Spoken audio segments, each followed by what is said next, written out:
give a couple of minutes, and I'm going to ask my colleagues that as we begin, in broad strokes about how we became related to the topic of today and how the particular interest in this church and now the Almighty God Keystone Nation, if we're taking the most inclusive title, came on their agenda and what brings them here today. Well, I'll start since I have the mic. Thank you so much for having us, and thank you for being here. And I know the Bears will be coming on shortly, so really appreciate you taking the time. So this book came out in 2011, and this morning I needed to brush up because I hadn't looked at this work in a while.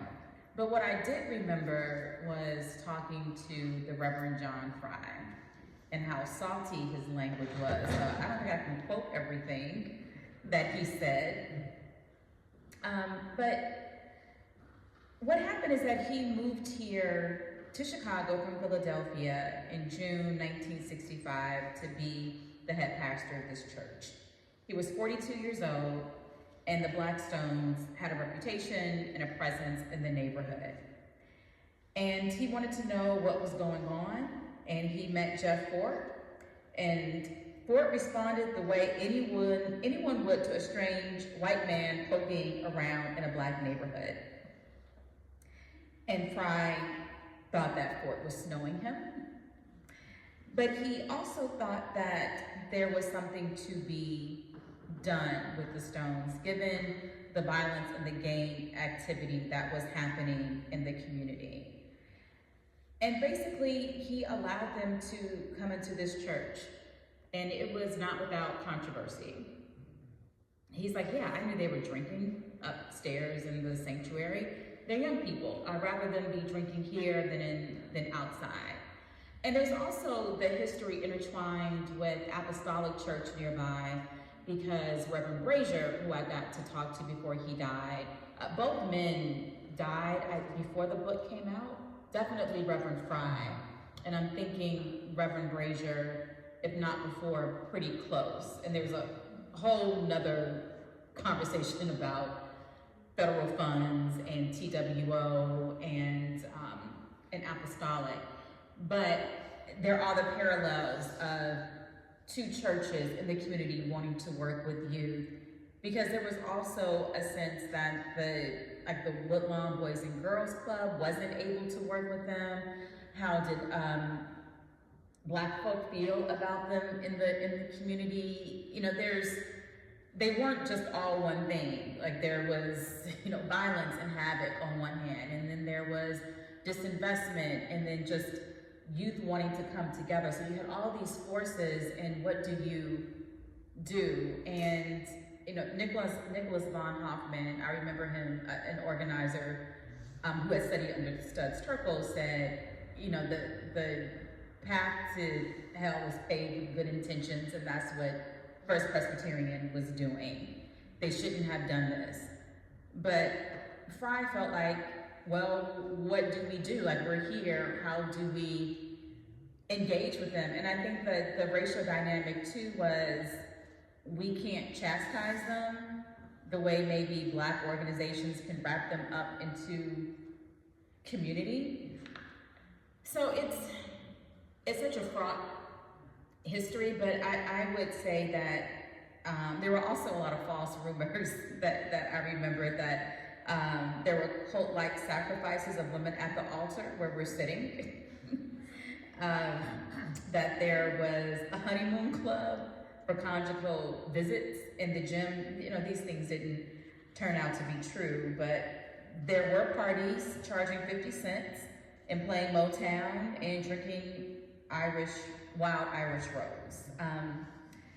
I think that, based on what Fry and others had told me, was the objective was to reduce teenage violence. And if we can create a figurative sanctuary for them to be, then let's try to do that. And there's some more to it about how the community felt, how foundations felt, how the congregation felt, but I would say that's how it started. And then this church also just had a very long history in the community, going back to the 1800s. And Maira can probably talk a little bit more about that. But that's where it started. How do we corral these young people off the streets? And if we can put their guns in a closet and we know where they are and they're off the street, then we're doing our Christian duty. And I do, and then we're gonna talk about some of the archives that are here, and I do wanna read some of the language that Reverend Fry said about Christian responsibility as well. Thanks for having me. I really love studying the history of this church and specifically its relationship to the Stones, in part because I'm interested in organizing history in Woodlawn, and so that's the perspective I'm coming to this topic. I went to the University of Chicago and knew thoroughly the ways that the university was violent towards Woodlawn neighbors, specifically in its real estate expansion. And so I kind of fell into these archives because I was trying to understand how people were approaching organizing against the university, but also trying to organize in a way that was different from how maybe some of the more neoliberal or respectable, like, university-affiliated organizations were working. And so prior to the Rangers, is what they were called at the time when they started working with the church, prior to that collaboration, Apostolic, as Natalie said, and the First Presbyterian Church and some other ministers started the Woodlawn organization, which is a really important player in this history. And so TWO for short, was one of the forces in the South Side that was trying to organize around housing justice and a variety of things. And so when Reverend Fry came to Chicago, I think in 1965, Jeff Fort was a part of at the time called like the Woodlawn Boys Club, and they approached Fry, they approached this church and asked if they could host their dances here, Friday and Saturday night dances that went until 4 a.m. They had around 300 to 500 people that would come. And part of the reason that the church said yes to this, and as Natalie said, they would charge like 50 cents, was because it seemed like actually a really smart way to be like, well, if these young people are here and inside the church, they could be safer than if they're out on the streets on Fridays and Saturday nights. And so that was like the origin point of their relationship to begin to use this space. And I think we'll get into the ways that then they also were able to store weapons in the church, etc. Thank you, Maira and Natalie. I was just asked briefly, and you both have covered it well, so I will be even more concise. I didn't arrive in Chicago until the fall of '72, so the real heated period happened before I arrived. I quickly was listening to people upon arriving. I was actually a pastoral intern, but that was the last year the pastor was here. I think Fry used wonderful urban ministry techniques. He came in and didn't just sit in his study, he went out on the streets and he heard all kinds of things. It was very evident that the disciples and the Rangers at the time were in a very violent interaction. So that was immediate. And then he heard the kids singing Mighty, Mighty Blackstone, and became clear that the gangs were there. And there was both a reaching out of the Woodlawn Boys and Girls Club, and then his own, as Natalie said, effort to reach out to Jeff Fort. So this church was seeking to work mutually with the community and with the major gang players to reduce the violence. And there are rumors and stories galore. That was a lot of what I heard in the first year of before that I was very active here. I'm going to move us along and ask both Maira and Natalie if they could say what worked in the partnership of First Presbyterian and the Rangers at the time. And just take a few minutes in broad strokes. And then if you don't have to alternate here, but you can also say what didn't work and what was missing in this partnership. Similar to Natalie, I hadn't really looked at this work in a while, so this morning I was rereading my college thesis. And it's interesting because since writing it, I've become a lot more directly involved in organizing, and so I think I have a different analysis now than I did then. But I have a lot of respect in retrospect. I have a lot of respect for the approach that the church had towards allowing and giving and stewarding these young people to have a space where they truly could be self-determined in their decision-making.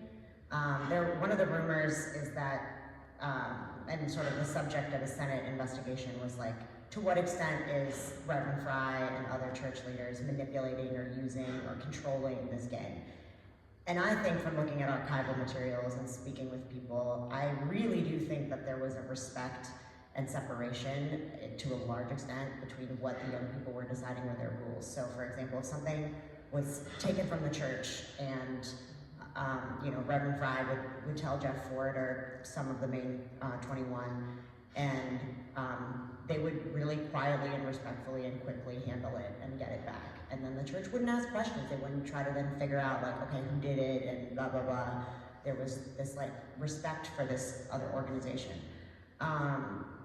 And I'm personally inspired by the willingness and interest to engage like students who dropped out of school, many of whom dropped out of Hyde Park High School, not far away from here, and find economic opportunities for young people to get paid, to be teachers towards each other.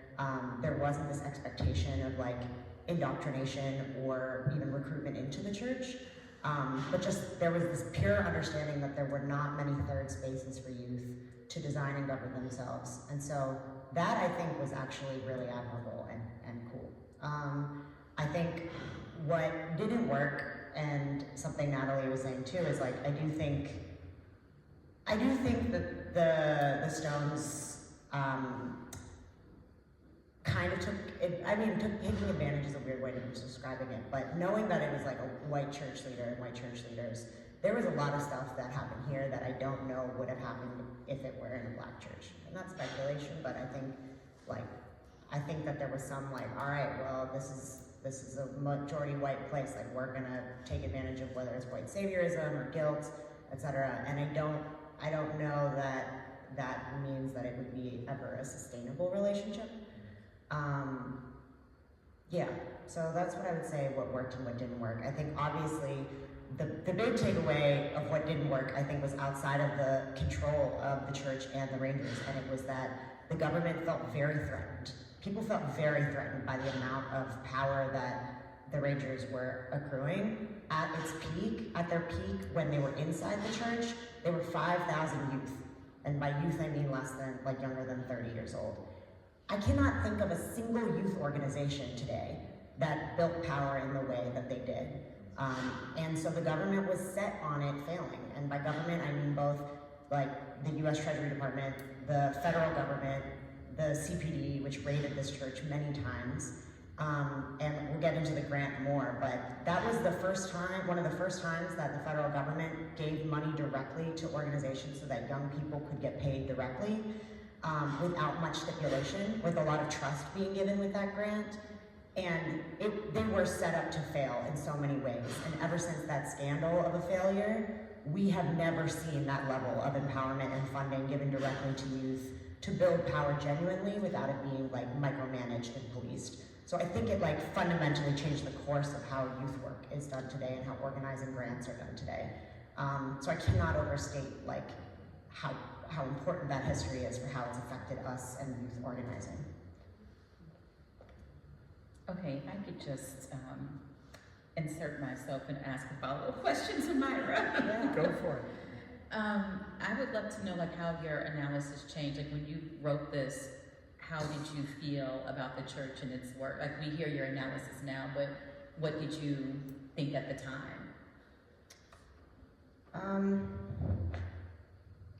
I think at the time, I thought that,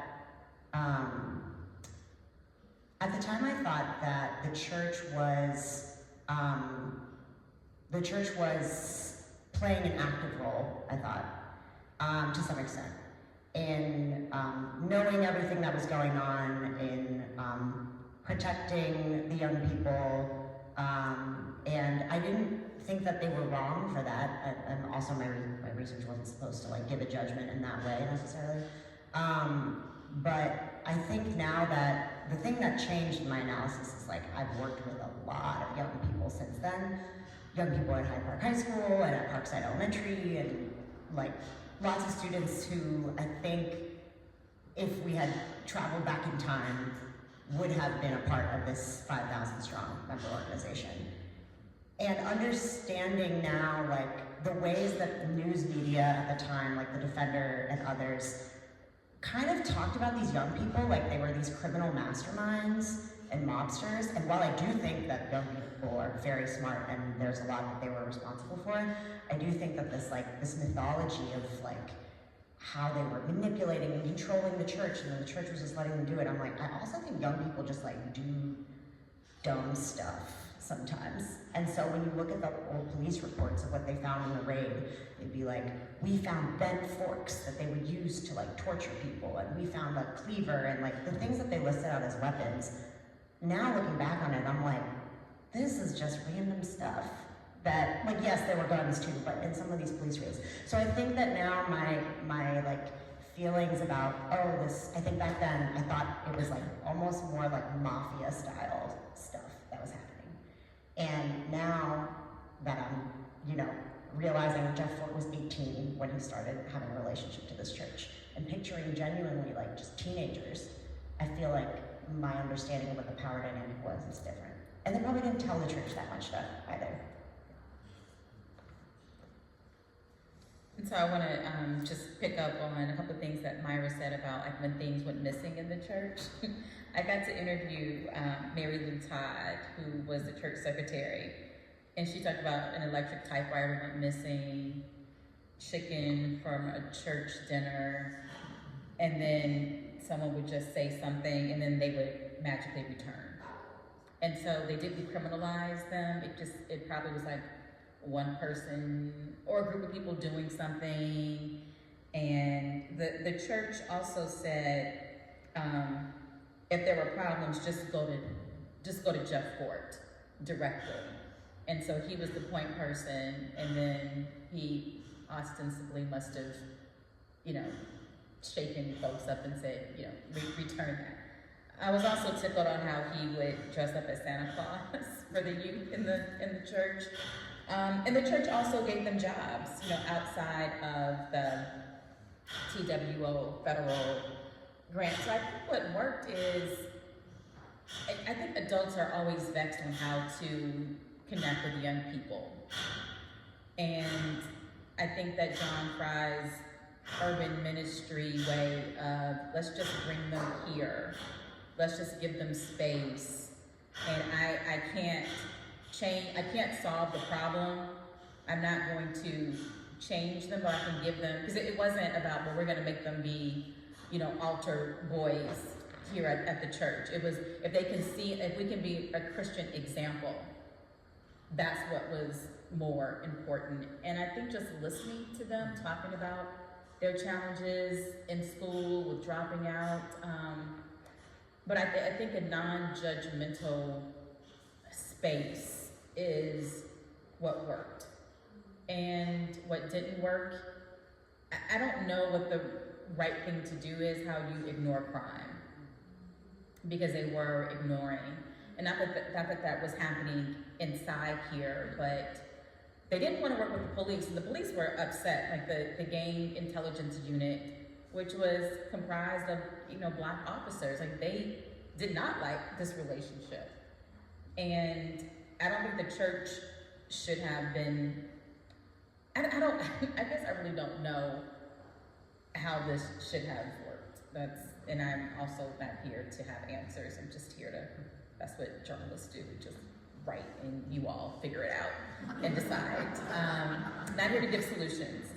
But, there was an associate pastor here, Harold Walker, who was from Alabama, and he was white, and he just didn't, he didn't understand, but he also said, I don't have a better solution. And he said that John's argument always made sense. Get to grassroots, get to where people are, try to see what it is to make them do what they're doing. But he also said that they would argue about the violence, the extortion that was going on with the Stones.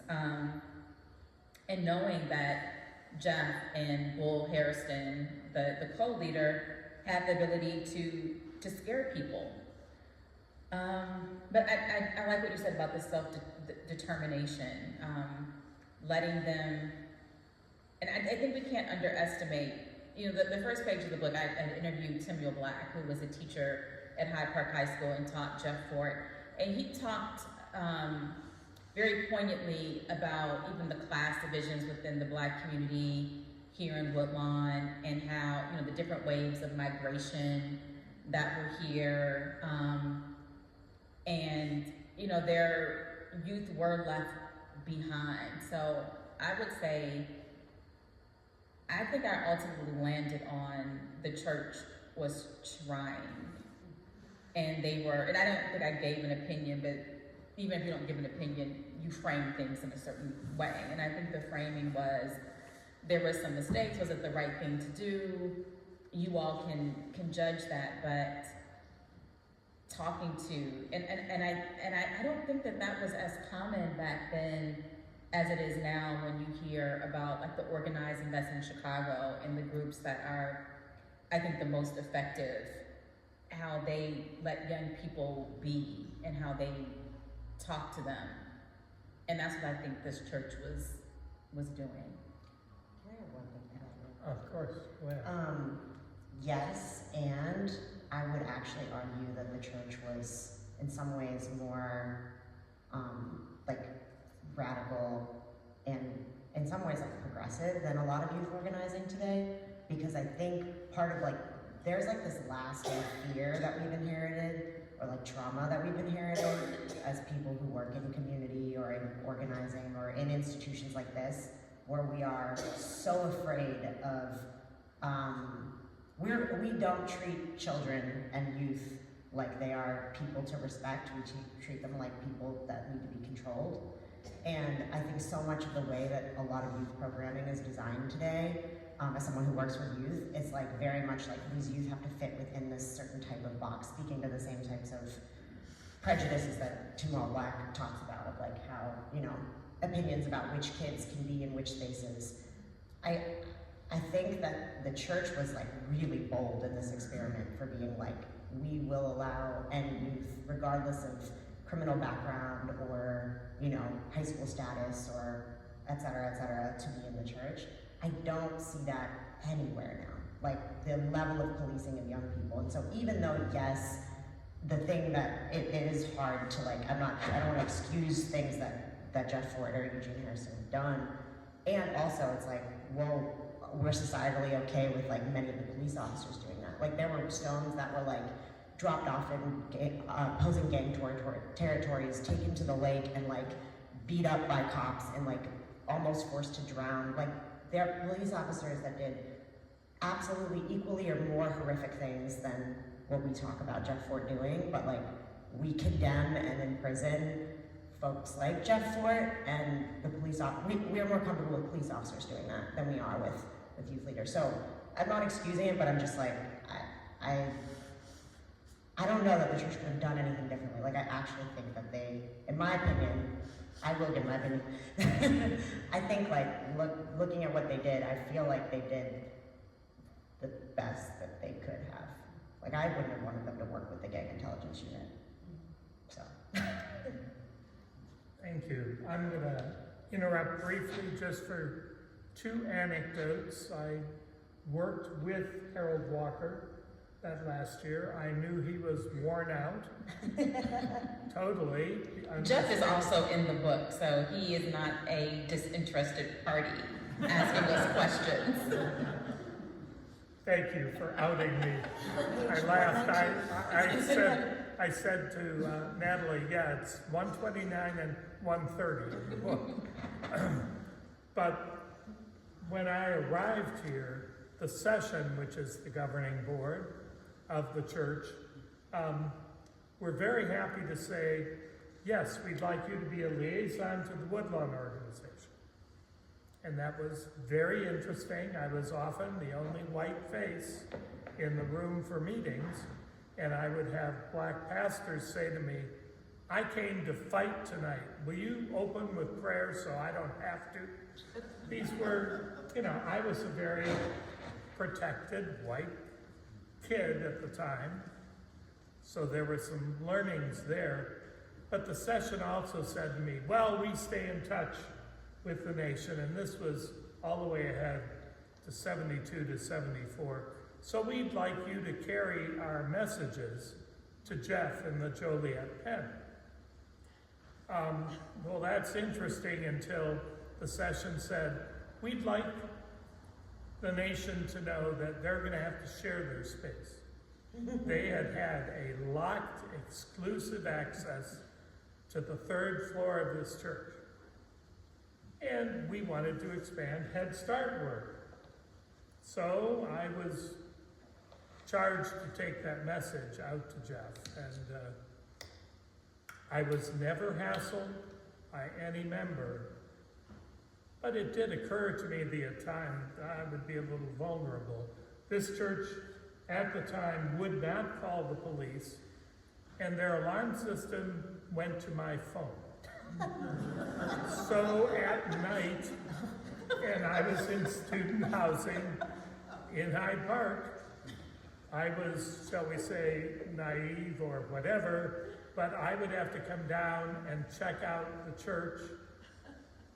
And they left a judgment call if I was going to call the police, but the police literally trashed this church repeatedly, which is why this is just to support what Maira and Natalie are saying. So It's really radical that they were like, we're not going to work with the police. Yeah, it's hard to find that now. Yeah. That's a very cool anecdote, and I don't know if folks here have seen it, but if you haven't, the gym on the 3rd floor is so cool, and that is where those dances were held and where their headquarters were. thank you. I would also occasionally stay here all night because the church was committed to having somebody on the premises. One of my predecessors got thrown in jail after the police raided. I was fortunate not to have that happen.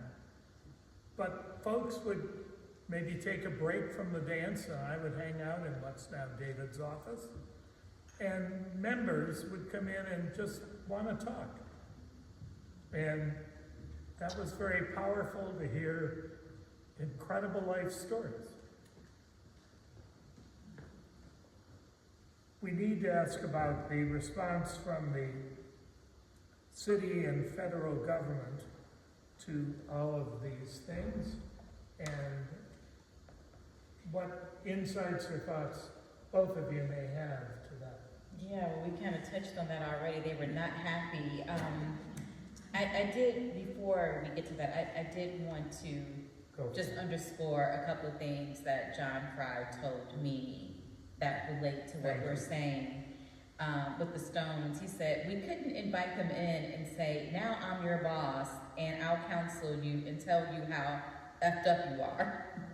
None of that would have worked for 2 seconds. They were smart guys. But I also found in the archives a sermon that he gave about Christian apathy. And he said, do you know what? I am sick of Christian responsibility. I have found secular responsibility much more responsible and Christian irresponsibility much too inviting. I do not believe in Christian responsibility. John Fry was an organizer. John Fry was an organizer. And I think he really did understand the political role that churches play and also just the civic role. And so I do appreciate that. I also, where was it?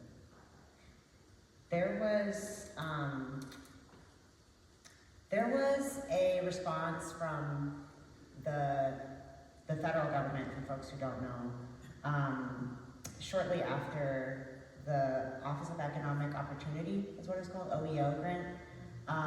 It was almost $1 million, like $928,000, that was applied for by the church and TWO. It was an assembly of organizations, but the point of it was to pay young people, give vocational education training, train up young people, and it was truly like an experiment to see, if gang-involved youth, if given the right economic resources and opportunities and direct funding, if they would leave that lifestyle. And this timeline happened super fast, but I think a very important thing to say here about what the government response was is that there were investigations, including like one from the sociology department at UFC, an investigation by the Presbyterians on this church, that found a lot of the rumors we stated to be false, that found no wrongdoing, or even if there was like critique within it, the Senate hearings at the time, the McClellan hearings is what they're called, they dismissed all of these independent investigations and were set on furthering these rumors and furthering this narrative that Fry was manipulative and sponsoring all types of criminal activity. Jeff Fort refused to testify. He went in and didn't say anything and then left. And in 1972, he was convicted of misusing those funds, and then he served, I think, like 5 years. And leading up to that moment, that hearing, that investigation, that was kind of the end, the beginning of the end of that relationship. But even leading up to that, from the moment they were in the church, as early as 1966, CPD was raiding this church, finding as simple of weapons as like the bent fork thing that I said, but then also later on finding weapons that the Stones and the U.S. Treasury Department and the church all agreed upon together to turn their weapons into the church and store them in a safe that's also on that floor, third floor upstairs. It's actually on two, sorry.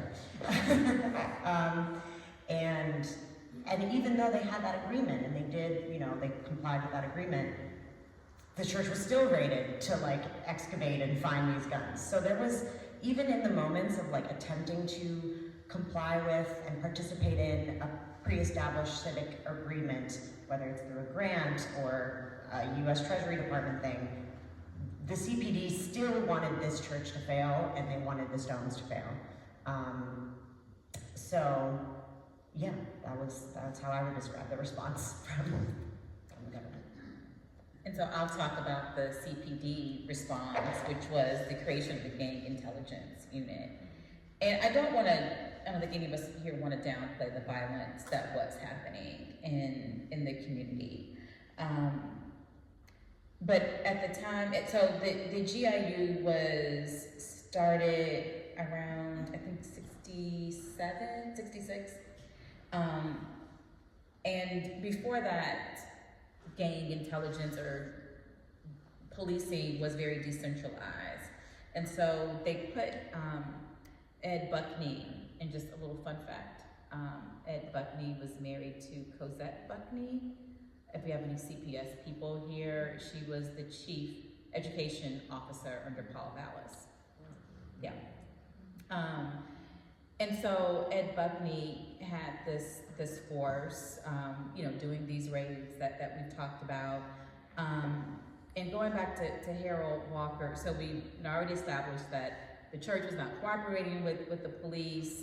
The unit was very aggressive. And some of that aggression also came because Woodlawn residents felt under siege. And so, you know, these are Black residents who felt like, not just, I mean, there were killings, there were violence, and people see policing as a solution now, so imagine, you know, you really didn't have people talking about alternative models. You know, this church was doing that, but also people didn't feel that the police were engaging youth either. So it was just this really hard thing to navigate. And Harold Walker said the strategy of police is to put violent people in jail. It's absurd because then you put everybody in jail. Find alternatives to violence. And one of the criticisms of that unit was that middle-class Black cops did not have any interest in helping Black youth.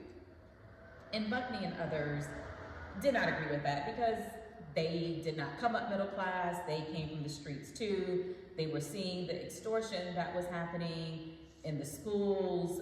There was a principal who said that children had to pay $1.25 a week to the Rangers to get into the schools to cross territory. So again, I want to highlight the violence that was happening, but no one really had great solutions that were there. And the police didn't, I don't know that they really made a difference if you're just raiding and then rounding folks up and making everybody seem like a criminal because it's just a criminalization of young people, regardless of if they were a Maine or someone walking to school.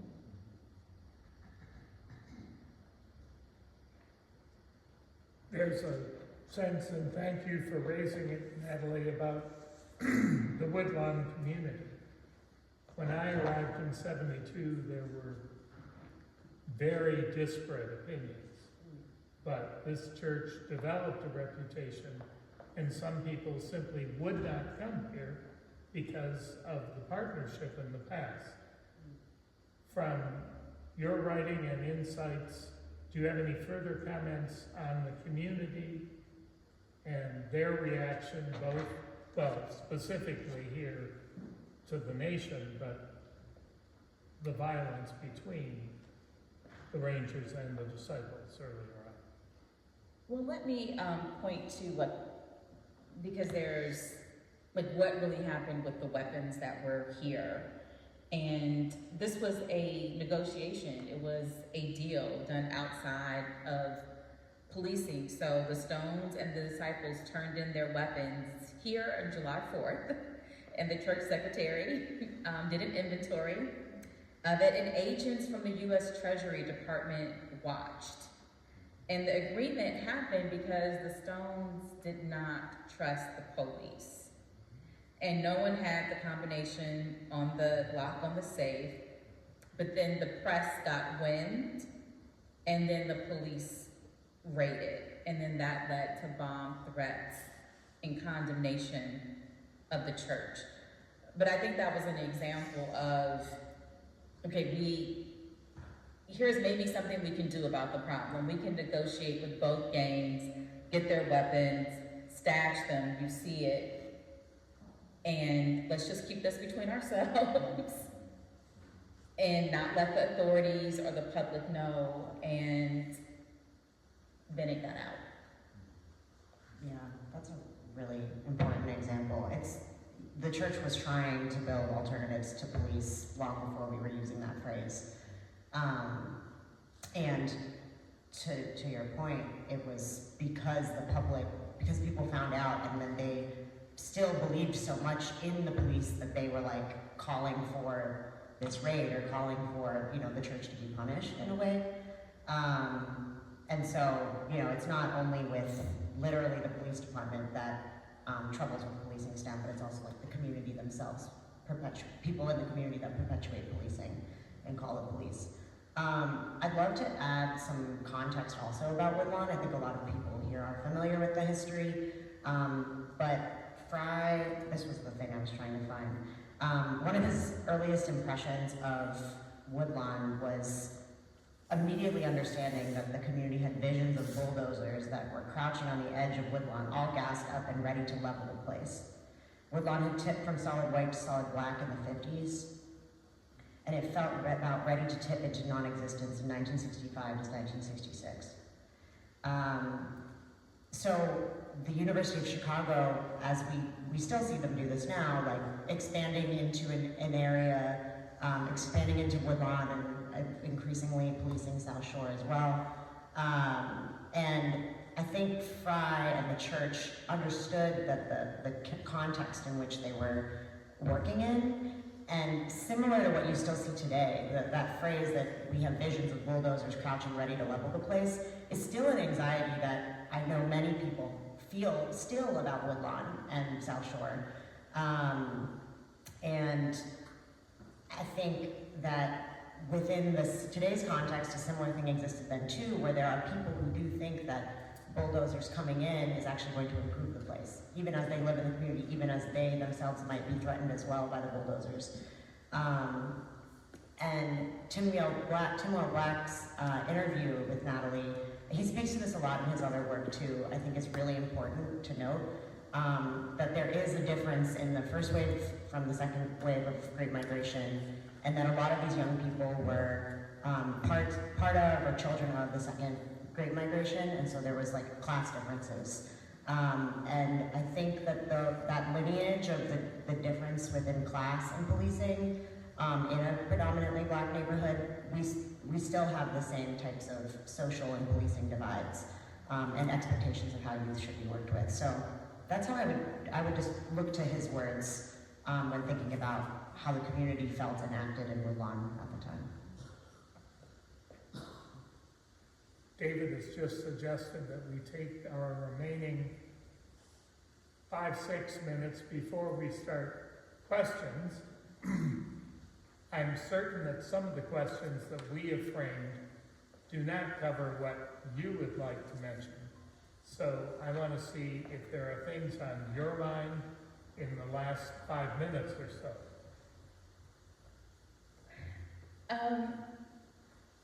I'm just grateful to be here to talk about this work. The thing about books is that it's not the next day's fish wrap the way newspapers are, and the work lives on, and the fact that this came out in 2011 and I'm still talking about it and it's still relevant, and it took me down memory lane too, because I hadn't thought about this in a while, and so catching up, even though I'm, in Woodlawn and, still covering the issues that are relevant, and just seeing how the city is so important. Like the things that we're talking about in the past are very relevant to today. Like it's not the Stones, the Rangers running around, but how we think about young people and policing and framework. I think that is so useful. I think I would just end with saying that the Presbyterian commended Fry's work in the end, which I think is important because people were complaining about him. And he was vindicated of any wrongdoing, but he was also run out of town. They tried to arrest him. He knew if he went to jail that, after another raid, that would not be good for him and his family. And, he just kind of left in the middle of the night with his family. He was run out. I don't think everybody in the congregation agreed with what was happening, but it wasn't the church that ran him out, or the Presbyterian that ran him out. So I just want to leave you all with that. Thank you, Natalie. Maira.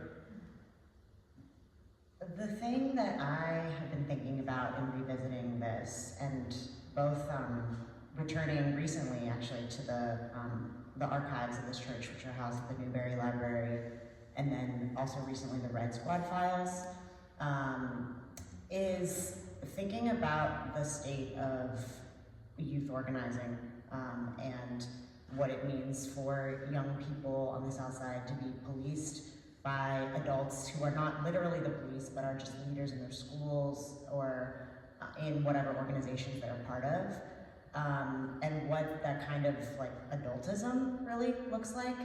And I do think that, you know, it's like reverse ageism. And I think what I'm